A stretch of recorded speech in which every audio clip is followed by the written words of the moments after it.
Hey, come on in. It's time for coffee. I pronounce it the New York way. Coffee. You might call it coffee or something like that. I can't even pronounce it that way. But this thing is actually coffee. Believe me, I'm from New York. It's true. Get your coffee and you'll have a much better time. And there I am. Good morning.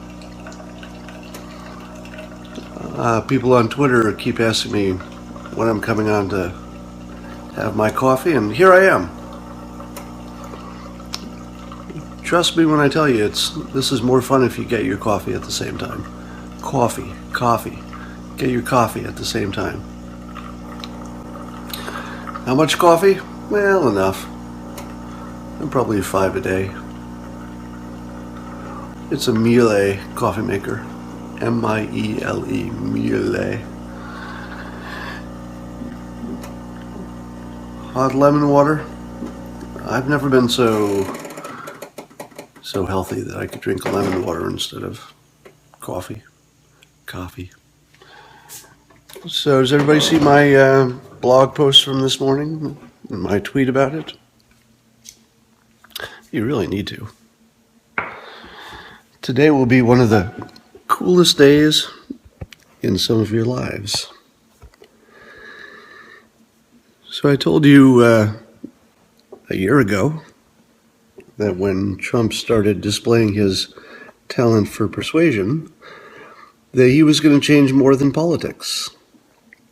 I told you that Trump was going to change the way you perceive your reality, and it would change what you thought was your place in this reality. And if you see today, I blogged that day is today. So I couldn't really describe this to you a year ago because you didn't have the framework for it, unless you were already a hypnotist yourself or a cognitive scientist, for example. But now you've seen enough just in this election to give you some framework. So now you can understand what I'm going to tell you today, or what you've already read if you saw my blog today. And the framework is this. As I've been telling you for months, people don't care about the facts in this election. They don't care about reasoning. They don't care about logic. They don't care about consistency. They don't care about principle. They don't care about reality. Now, that sounds terrible to you, and probably most of you are under the impression that the people on the other side of the conversation were irrational. But not you. You were perfectly rational, and it was confusing to you why these other people were being so irrational. But if you've followed the irrationality of this election so far, you've seen, for example, that the polls are completely fiction. You've seen that the news from what you thought were reputable news outlets quite often is just fiction. You've seen that smart people are on both sides of every conversation, and really smart people, well-informed smart people, are on completely different sides. So you see that being smart and well-informed wasn't as important as you thought. You also saw me predict since last year almost precisely how this election was going to unfold. And I did it without using facts and data and statistics or any of that. I did it using the tools of persuasion and noticing that Trump had them and that there was an imbalance, a huge imbalance. And that this is not a normal situation. Normally, I wouldn't be able to predict the outcome of an election. But Trump's a special case. He shared with me the tools of persuasion, so I recognized them in him. And I could see that nothing was going to stand in his way. It's the reason that he can jump from one field to another and succeed. He could be nothing one day and then be a builder. Then he could build golf courses, then he could be a reality star, then he could write a best-selling book with a co-author, and then he can become the candidate for the Republican Party. And in a few weeks, he's going to be the president of the United States. And all of these are from his persuasion talents. So what I linked to today, good coffee. Yes, and a lot of you have read the persuasion reading list that I put together for you, so that you could see everything from, what skeptics talk about when they're debunking frauds, to how the subconscious works and how irrational we are and how we're all moist robots. So my book on the topic that Hoffman talked about in 2015 came out in, I think, a year before that, in which I said this summary of what Hoffman is saying, essentially. My summary is that humans did not evolve to understand reality. Our brains didn't need it. We just needed to survive and reproduce. That's all evolution requires of us, to exist. And so the reason that you and the people on the other side of the political argument see reality completely differently is that you do see reality completely differently. You have a different movie playing in your head. And there's nothing wrong with either of you. You evolved the way you needed to evolve to survive. That's all that mattered.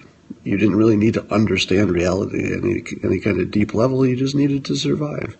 So that's all your brain can do. It can't understand reality. It wasn't designed that way. It didn't evolve that way. So if you look at Hoffman's article that I linked to both on Twitter and in my blog at dilbert.com, you'll see a more intellectual discussion of how we did not evolve. Likely, we did not evolve to understand reality. I got my coffee. Yes, the article repeated what I've been saying, but it says it with more scientific and intellectual rigor than I brought to it. And by the way, this idea I learned in hypnosis class 25 years ago, or whenever it was, longer, I think. So hypnotists already accept as an assumption, without the benefit of too much science, that people are irrational and we all have a different movie playing in our heads. Now, the importance of this is that once you understand this, once you see reality as this big subjective, ball of opinion and not so much an objective reality after all, it makes you a lot less stressed. People always ask me, why are you so unstressed? And compared to most people, I probably am. I wasn't always that way. I was a nervous, little stressed youth. It's a learned skill. And one of the big parts of learning to be unstressed is understanding that you live in an irrational world. So if you go through life thinking that other people are rational or should be rational, or worse, that you can convince them to be rational, nothing in your life will make sense. And you'll be in this continuous state of discomfort and stress. But I don't live in that world. I live in a world where people are literally just bumping around according to the rules of physics. I don't see free will, and I don't see anybody who understands reality. But I also don't think those things are necessary for us to survive. And survive we do. Mark Twain said this almost verbatim. Mark Twain would be a master persuader, which is something I kind of keyed on long ago. Yeah, Mark Twain wasn't a normal human. Learning to live with the simulation. Yeah, and then once you go to the next level and you realize that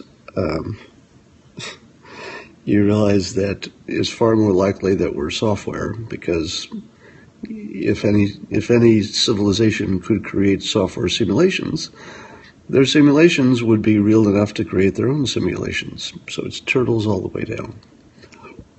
Although in that model, there would have to be some original species. But there would be one original for nearly infinite copies. So the odds they were the original and not the copy are vanishingly small. That was MT, Mark Twain, a master persuader. If you look at his writing, there's a persuasiveness about it that doesn't look like a coincidence. Jeb's turtles. Hillary debate predictions. Let's get back to the elections, you say. Well, here's the thing. If you all saw the video of Clinton screaming, why aren't I ahead by 50 points already? Is there anybody who hasn't seen that by now? Where she just looks deranged and she says, why am I not ahead by 50 points already? That's all you need to know. Doesn't matter what happens at the debates don't matter anymore. The other side just needs to show that video. It's sort of like Howard Dean's Scream. It's Dukakis in a tank. You can't see that and think she's healthy. You can't see that and think that her mind is all there. At least I can't. If you want to do a funny experiment, find your most Clinton-loving, Clinton-voting liberal Democratic friend and sit there with them. You got to be in the same room to do this, and show them that video either for the first time. It'd be more effective if you showed it to them the first time, or for a subsequent showing if they've already seen it, and then just watch their face. And you're going to see the face of someone who probably will keep with their original story. Clinton will win, and I'm going to vote for her, and she's amazing, and she's just got a little pneumonia, and that will pass. Watch their face, though. You'll see all the life drain out of it.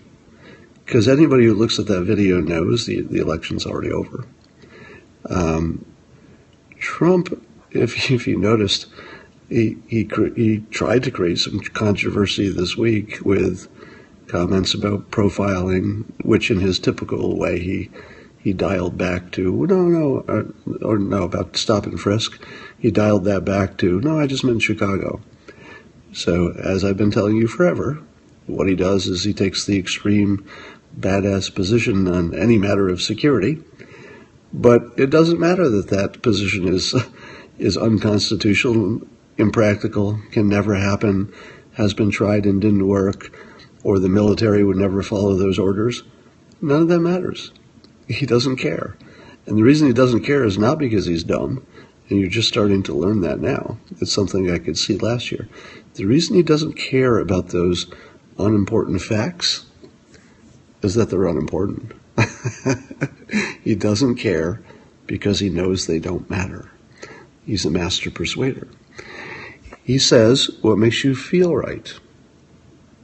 And when you feel threatened by violence or from terrorists or from whatever else, you want to know that your leader has your back and is absolutely committed to it.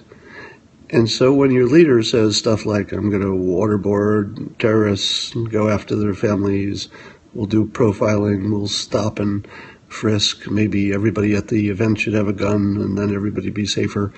No matter what these extreme positions are, even while your rational mind is saying, he can't do that, or the country's never going to go along with that, or the army would never follow those orders, or that's unconstitutional, none of that matters. Because Trump is emotionally on your side. And that's what you fucking care about. Because the rest is details. And as long as you are convinced that he's not actually crazy, you can trust that once he's in office, he'll do what he's been doing in front of you for a year, which is start with an extreme position to get you emotionally on the same page. It's called pacing. And once he's paced you, he's agreed with you emotionally long enough, then he can lead you. And you've seen him do it time and time again. And by the way, that's basic hypnosis, basic persuasion.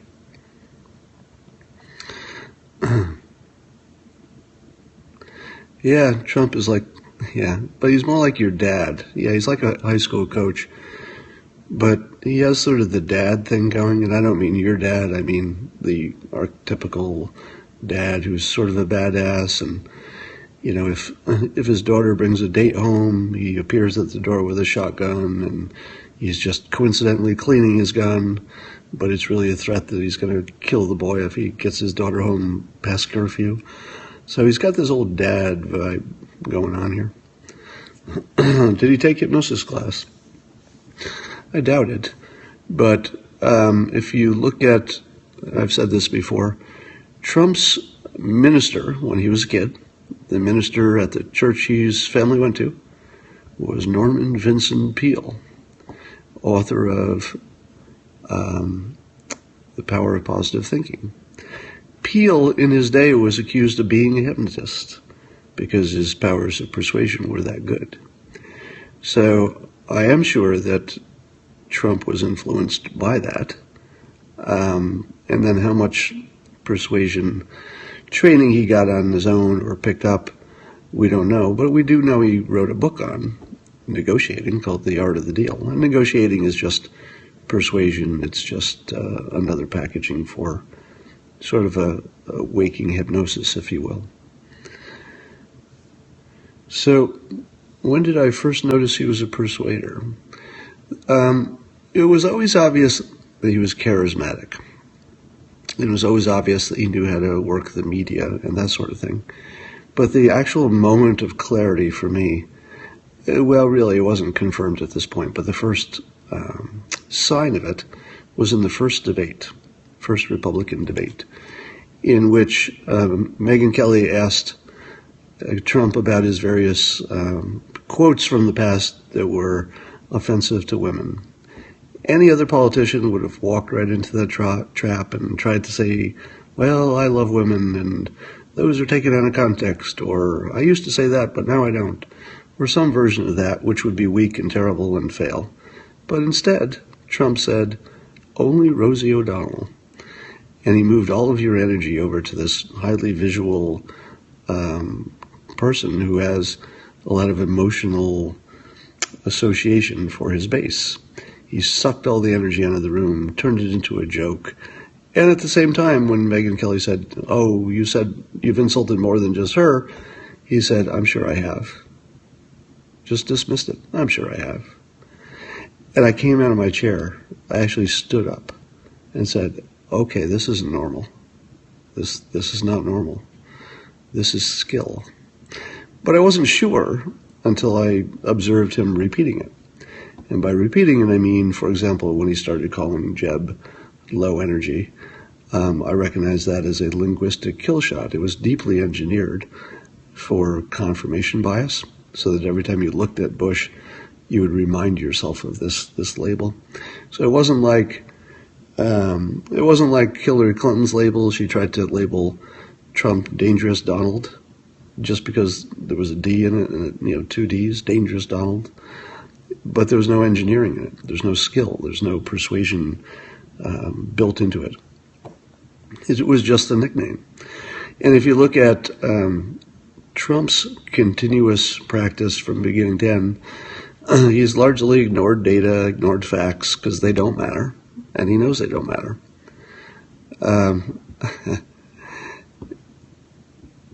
How much of his persuasion is conscious? I'd say all of it.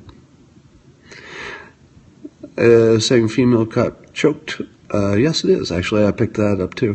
So you notice that Trump said that the female police officer who shot the African-American citizen the other day, when Trump was talking about her, he goes, I don't know what happened. Maybe she choked. So the question was, is choked an intentional reference to Clinton and her coughing and choking? And the answer is yes, it was. As soon as I saw it, I laughed, because you're going to hear choke more often, but you'll probably hear it reference to Clinton, but not in a health context. It'll be something like, well, you had that decision and you choked. So choking will actually be a word you're going to hear a little bit more, I'm guessing, because it's very effective. I did not see Cialdini on PBS last night. Was it good?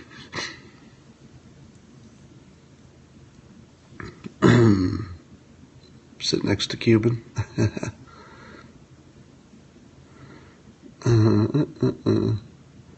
Gagging goes too far, yeah. I think I read The Art of the Deal a million years ago when it first came out. It would be the same sort of stuff I've learned in different places. Yeah, he may not say it, during the actual debate, but don't be surprised if you hear him talking about other people choking. Why is Cuban gone crazy? Well, Mark Cuban, you probably heard he accepted a seat toward the front of the debate audience, obviously to get in Trump's head, which is really good strategy. So as a poker player, it's pretty clever just to put him up there because it's going to annoy Trump. But here's why the strategy of trying to get Trump flustered is going to fail so badly. I've written about this, but one of the hallmarks of a master persuader, which Trump is that they don't respond to tension the way other people do. So most people respond to, let's say, an opportunity to speak in front of a crowd. The average person will be mortally afraid, like so afraid it's like almost a death fear. Trump does it all the time. He does it 3 times a day, and he apparently likes it. Right? So he takes that type of tension, and he actually feeds on it. He converts it to positive energy. I have similar training, the Dale Carnegie course in particular. And so if I'm doing a corporate speech, as happened a few times, and I'll get up there and there'll be 1,000 people in the audience or 5,000 people in the audience. And then the electricity will go out, and suddenly I have no audio visual. My whole speech is based on the audio visual. So either the system fails, or just I've had the power go out, or I've also had fire alarms go off in the middle of my talk. And how do I feel about that? And the answer is, thanks to the Dale Carnegie course and other training, I feel happy because everything went wrong. And the chaos actually is just like food. I just eat it. And it makes me funnier and more engaging, and the audience likes it better. So when things go really wrong in public, in front of other people, when everyone's watching, normal people get embarrassed and flustered. If you've learned persuasion, as Trump has, as I have, there's a learned skill to turning these bad events into a positive energy. And so the best possible thing that could happen to Trump in this debate is that everything the other side is doing is trying to create chaos and to fluster him. He's going to eat that shit like cereal because that's how he's designed. So the more chaotic it is, the better he'll do. And having Cuban in the front row, which of course is designed to fluster him, he's gonna take that energy, and especially if Cuban's using his body language or heckling or clapping sarcastically, or he's going to do something to try to get in Trump's head, or just make Trump think about it for a few days. This technique would work on almost anybody but Donald Trump or someone like me who has been trained to actually convert that sort of thing into positive energy. When I heard that Cuban was being in the front row, my first reaction was, damn it, I wish I was in that debate. Because it just makes it more fun. And the more fun Trump has, the better you're going to like him.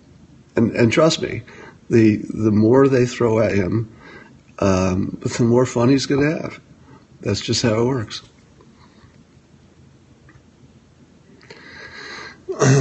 Putting some of Clinton's rape victims in the front row, Well, I wouldn't rule that out. So imagine if that happens. So imagine if, Juanita Broderick, for example, is in the front row, as is Mark Cuban. Who wins that contest in terms of flustering? Trump is going to see this guy that he knows personally, just Mark Cuban, who's just been a dick to him in public lately, but they've had friendly conversations lots of times. Otherwise, he couldn't be more comfortable with Mark Cuban. Like, Mark Cuban would be the smallest problem Trump has ever had.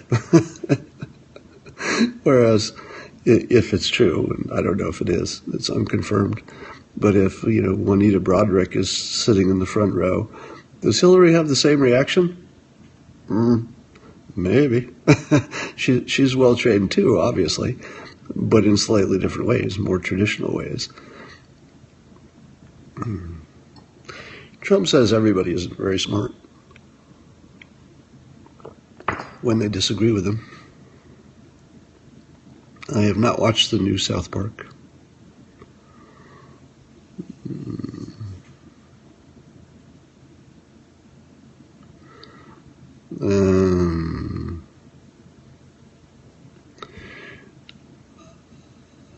Anthony Weiner in the front row? Yeah, I don't think that'll happen.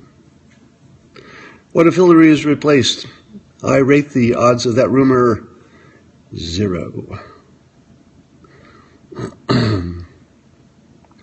Here's why. Imagine you are the Democrats, and you're thinking to yourself, maybe we should replace Hillary Clinton either now or if she doesn't do well, or if she doesn't show up at the debates.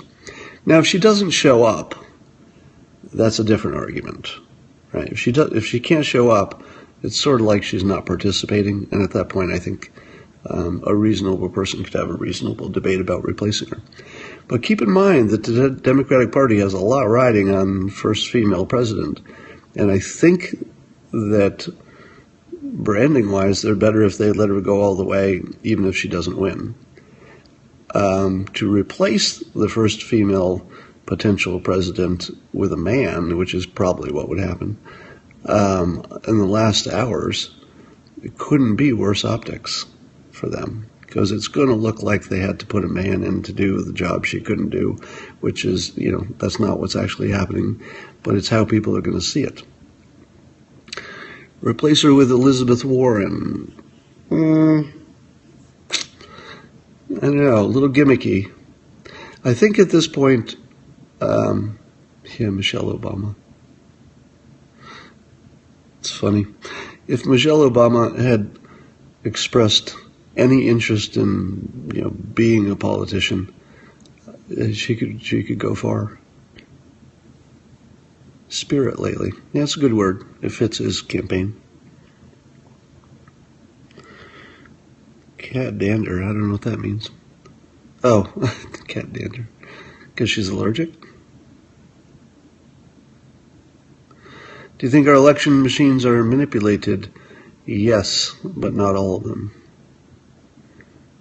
How many facts does he need? He just needs to throw in a few. Remember, the public doesn't know any facts, so anything he says that sounds like a fact. The most surprising thing that Trump could do. Imagine if Trump went through the entire debate without saying a fact that fails the fact checkers. Now, I don't think that's going to happen. I think that he'll do his usual. He'll make his usual claims, which we already know will fail the fact checking. But what if he didn't? Like, just for fun, what if he said, all right, I still believe all these things if, I'm still going to use these not in the debate, but for the debate itself, I'm only going to say things that pass fact checking. What would happen? I don't think that's going to happen. I don't think he'll take that as a strategy, but he could. He could just say, for 90 minutes, I know what the facts are. It's not like he doesn't know. He knows what's going to pass the fact checking and he knows what won't. So he has full control over saying things that'll pass versus saying things that won't. Now, I think he'll default, as he always does, to influence. So he'll say the things that just sound the best, because it works the best.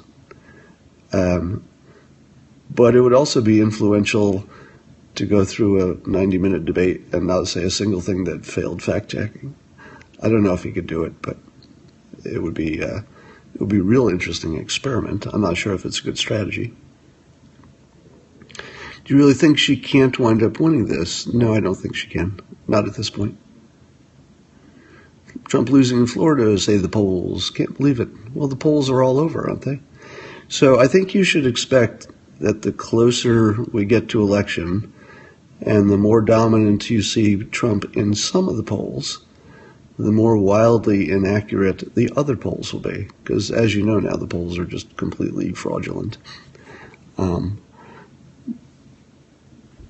Florida, 1-point difference. Good evening, fact checker false. What if he invents a doctor and a nurse in full attire? Yeah, that would be funny, but he's done a good job. You have to admit that Trump has done a good job of not putting his foot down too hard on Clinton's health during a time when she's, legitimately sick in a way that everybody can see. Very smart, because if he went at her too hard for having a legitimate illness, which she's demonstrated she has, the sympathy would just move to her side too quickly. So I think what works best for him is to talk about stamina, because he's been saying that from the beginning. What is Sam Harris's problem with Trump? Does he have some special problem with him that's different than everybody else's problem?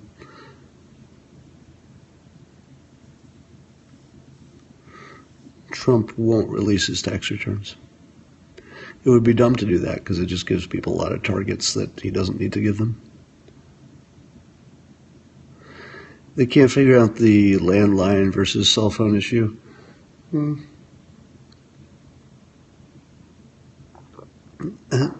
The trouble is that polls have been accurate in the past. They've been more accurate than not.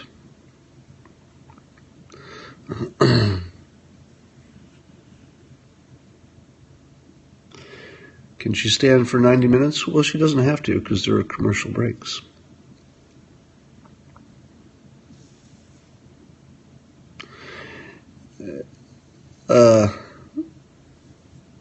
Yeah. Harris prefers the technocrat. Well, doesn't it just mean that he prefers her politics? I mean, some people are liberals. They said no commercial breaks for 90 minutes? Really? Harris is showing. That's weird. So I'm not up on what Sam Harris is saying about Trump, but if he's saying the normal things that everybody else is saying, Trump is Hitler or Trump's policies are bad, then I would be confused because nobody understands better than Sam Harris that humans are irrational creatures. So if he's making an argument that Trump is Hitler, I would think he would have some self-awareness about that. So I'm assuming I don't know what Sam Harris is saying because he's smarter than I am. So I'm going to assume that what he's saying is smart too. Sam Harris thinks Trump is legitimately stupid. Well, that's not true. Trump's thought processes. Nobody understands his thought processes. And by the way, the people who do know him, and yeah, as you can imagine, I've met people who know him at this point, but I haven't met Trump.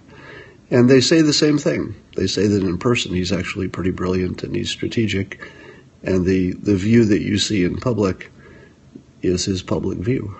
And he dumbs it down for the public because that's what works. You would think Trump is dumb if you only judged him from what he's presenting in public during the election, and even before, because he was prepping for the election. Trump is extremely informed. Oh, Sam Harris doesn't like that Trump is happy to stay ignorant. Well, here's where Sam Harris and I might disagree. Because his willingness to stay ignorant can be interpreted two ways.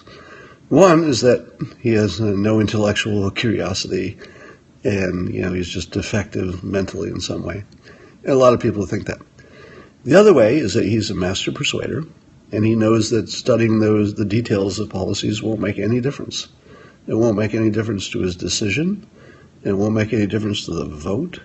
It won't make any difference to what he decides should he become president, because that's not how people work. So my proposition from the beginning is that if you tried to understand the election in terms of people being logical, none of it would make sense. You end up where Sam Harris is, which is, how could the public be so dumb as to let Trump get this far when nothing he says is intellectually coherent and the facts don't work and all that. So that's one view of reality, and you can see that you get nothing but frustration if that's your view, that people are rational, but somehow all these rational people chose the most irrational among us to be our potential leader. The world doesn't make sense if that's what you see.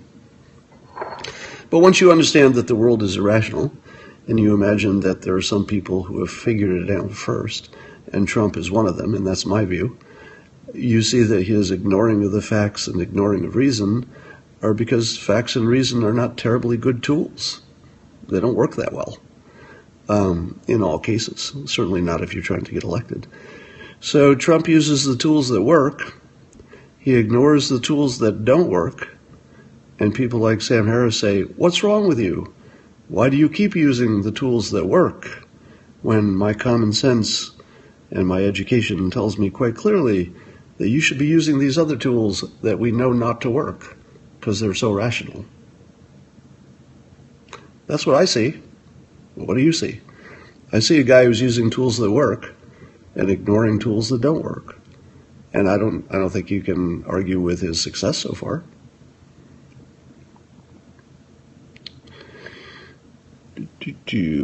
Well, Trump didn't exactly bounce back from 6 bankruptcies. A better way to put that, although he did bounce back from bankruptcies, is that he had hundreds of entities and some of them went bankrupt because he had siloed them all in their own corporate entities, just like anybody who has good risk management understanding would do.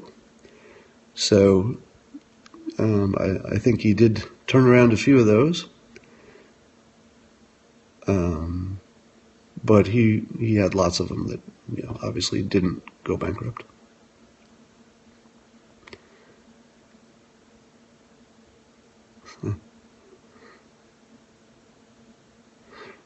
How many people read your blog today? A lot. It's one of my bigger ones. Will they shake hands at the debate? Yes. What would cause the media to turn on Hillary? Good question. I think the media will turn on Hillary when it's clear she can't win, or clear to the media. Let me take this to another level. I'm pretty sure the professional media already knows that the election is over. You can see it in the pundits' faces. If you watch the news lately, any pundit who's seen the video of Clinton saying, they ask why I'm not 50 points ahead already. Anybody who's seen that knows the election is over.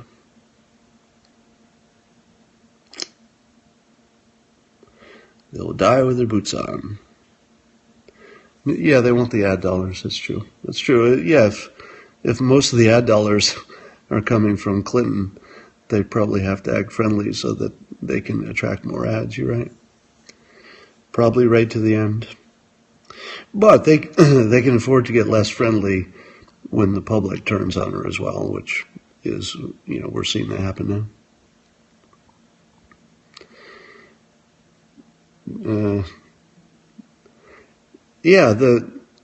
The Clinton supporters are in this weird state of cognitive dissonance. And that's what I was saying earlier. Play that video of Clinton saying in her loud, yelling voice, why am I not already up by 50 points? Play that in front of your Clinton supporting friends, and then just watch their face. And no matter what their words say, because their words are irrelevant, they'll probably say, oh yeah, she just had a bad day, she's coming back. But if you watch their face, it's over.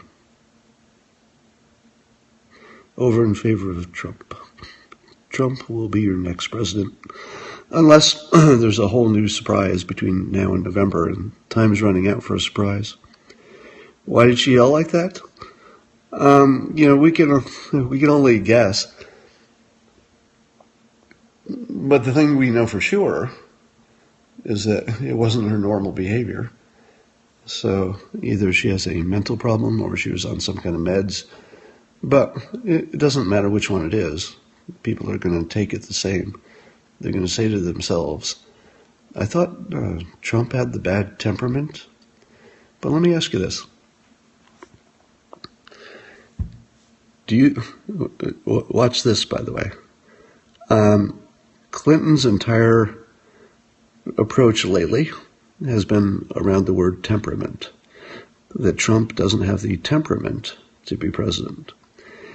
During this time, Trump has done a really good job of keeping his temperament within presidential parameters, roughly. He's said some individual things which are Trump-like calling Secretary Gates dopey. But if that were another politician, you'd say that's outside the bounds. But because it's Trump, that's like the mildest thing anybody ever said. Well, it's the mildest thing Trump has said is calling somebody dopey. So it doesn't mean much. So Trump is acting all presidential-ish, within a Trump framework of what presidential might look like, and people are getting used to that. Meanwhile, Clinton's main claim that she's banked everything on Trump having a worse temperament for being in charge. But we watch him control his temperament now for weeks and weeks and weeks. Anybody who sees her video where she's yelling, I don't know, I am not ahead by 50 points, can see somebody who's not in control of their temperament.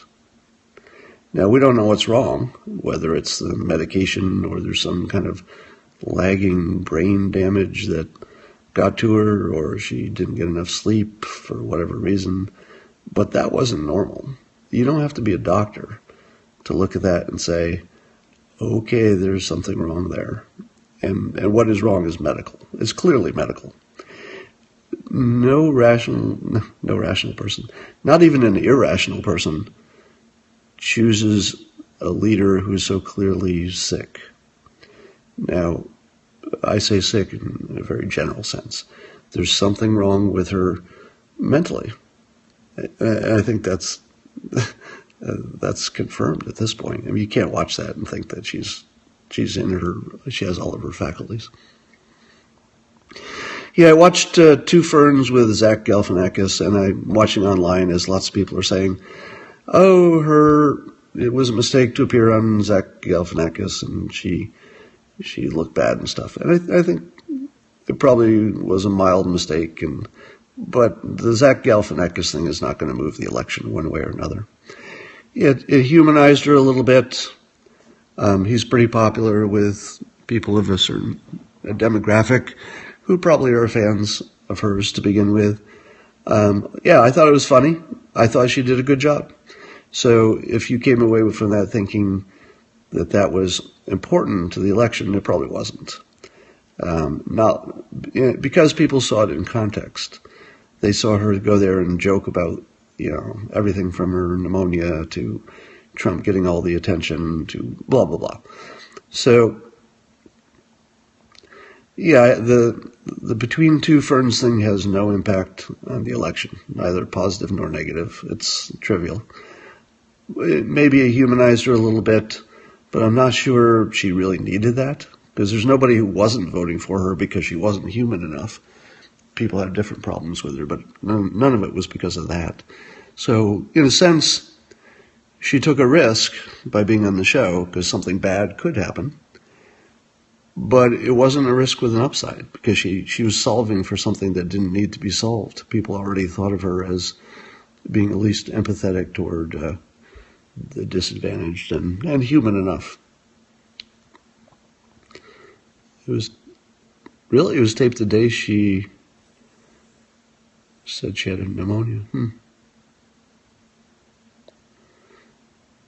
Why are the betting odds not higher for Trump? Because the betting odds are still poll dependent. And by the way, nobody should bet based on anything a cartoonist says. So if you're betting based on anything I said, you've probably, you are not acting rationally. I think you'll win, but don't think you're acting rationally. So if things don't work out, don't think, well, that cartoonist told me, and so I bet all my money. I do say that if you're betting for fun, and you're betting enough to make it fun, go nuts. Enjoy. I mean, this is the most fun election season of all time. It'll never be this fun again. This is once in a lifetime. Yeah, do you remember, I acted very irrationally then. You put a big bet down.